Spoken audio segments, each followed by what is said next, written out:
The ocean. It's unpredictable. It's scary. And it's mesmerising. Waves travel for thousands of kilometres only to crash and die on the shores of beaches the world over. And for a brief moment, we, as surfers, harness their energy with a board beneath our feet.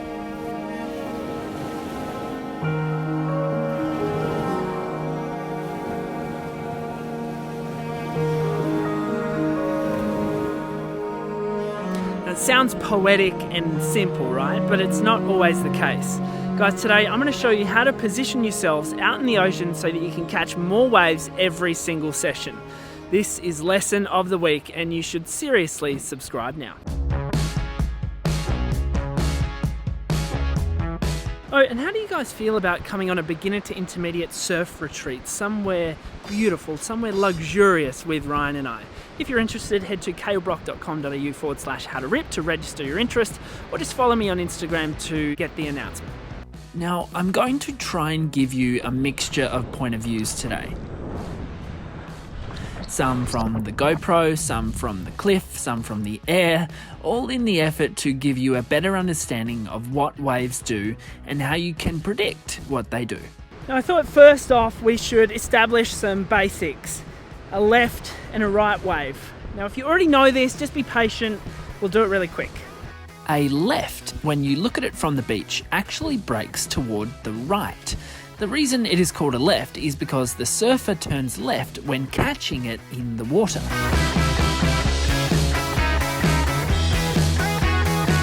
A right is simply the opposite. It breaks to the left when looking at it from the beach, yet when you catch it, the first directional change is to the right.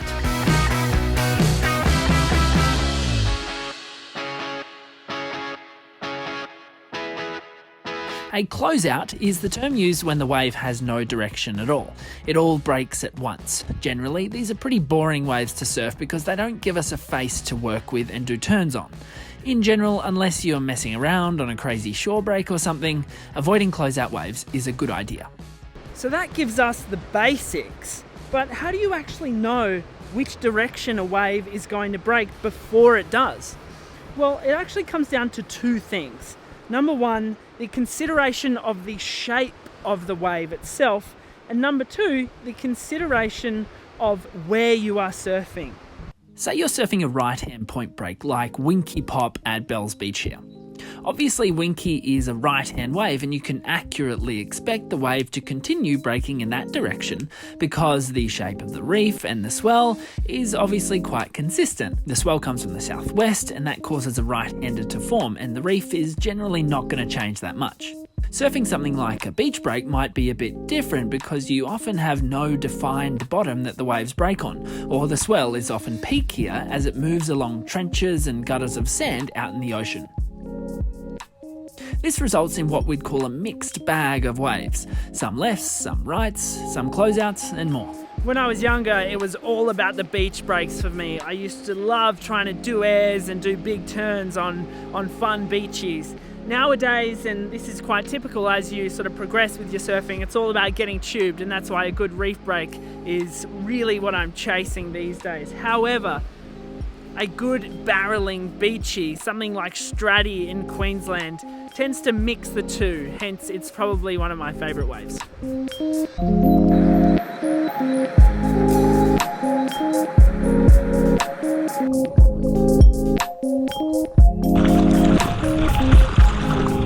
Let's watch and analyse this surfer catching a wave from start to finish.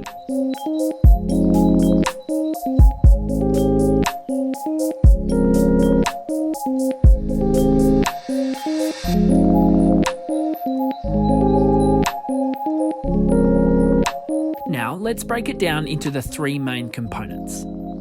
He identifies the wave, he moves into the best position,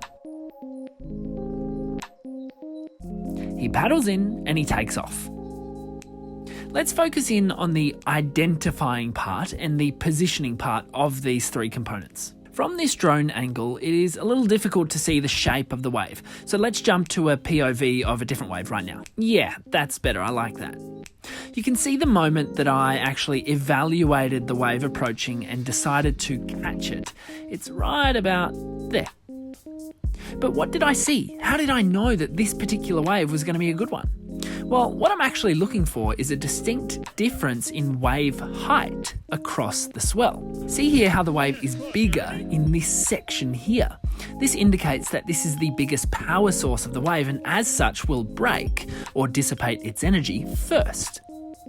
Notice here how the wave, although relatively subtle, seems to taper off to the left of screen. This indicates that there might be some time before this part of the wave breaks compared to the other. When there is a size difference as the swell comes in, it indicates a time difference between the breaking of the peak and the breaking of the smaller shoulder. That time difference is what we as surfers are chasing. The space for us to perform our art on the face of the wave.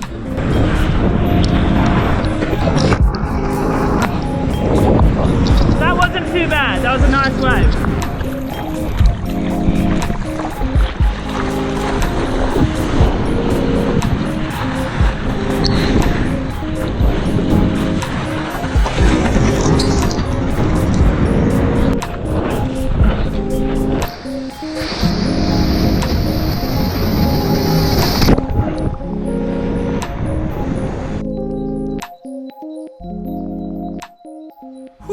Guys, I am pooped. Did you get all that information?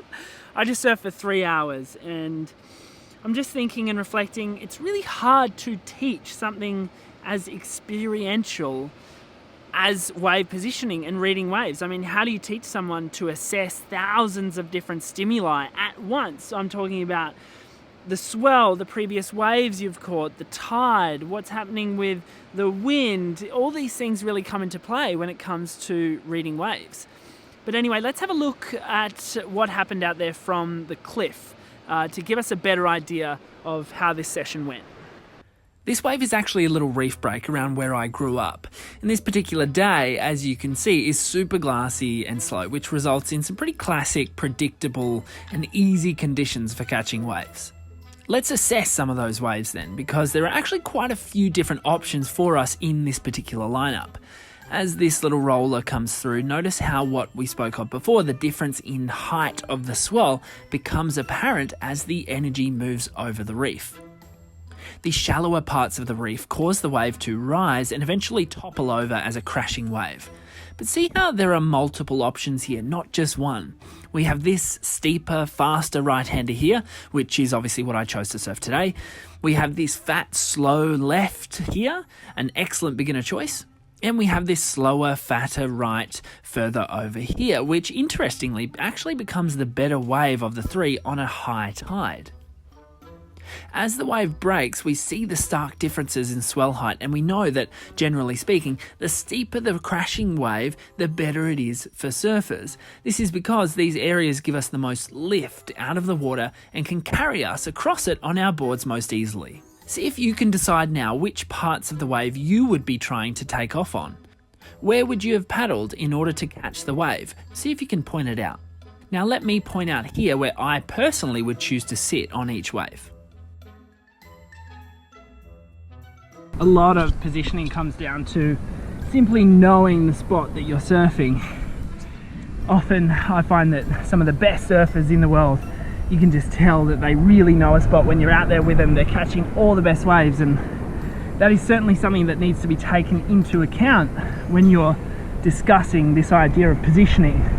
There is definitely 110% an experiential element to it. But of course, out here, being such a consistent spot, it's quite easy to position yourself accordingly each and every single time because the wave tends to break about here.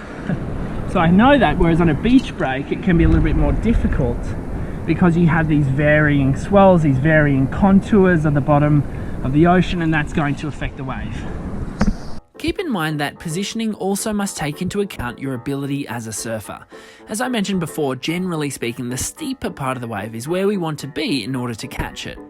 Picture it a bit like a driveway with a skateboard, or the smooth star. The steeper the driveway, the more speed you'll get going down, and that's good news for us.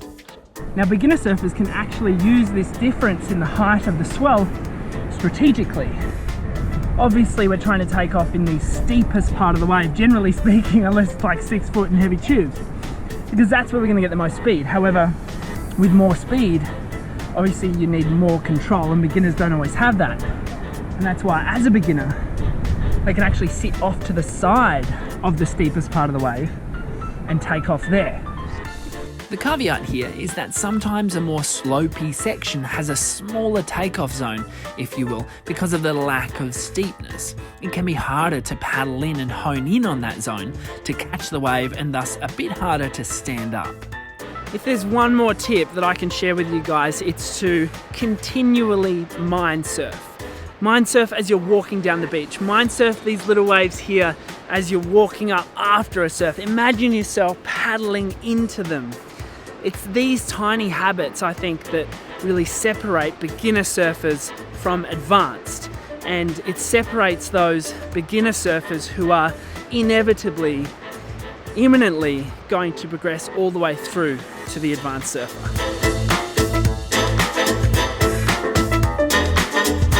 Whilst making this clip, there have been so many moments where I've wanted to break away and go into a little caveat here and there, but I guess there's only so much you can say about wave positioning without spending 10 days and 10 hours editing together a clip. And it's very difficult because I guess with surfing, one of the special things about it is that each and every single wave is so different. All the conditions are always different, and each surfer is different. And that's something beautiful, I think. That's something appealing, and that's potentially why we are so addicted to this sport. Hey, if you've enjoyed this video, guys, make sure you subscribe to the channel. Hit the like button and let me know in the comments what else you want to see on the show. Remember that Ryan and I are holding a beginner to intermediate surf retreat this year, somewhere luxurious, somewhere special, and we'd love to have you along. Simply register your interest by going to kalebrock.com.au/how to rip, or just follow me on Instagram for the announcement. Peace. We'll see you guys soon.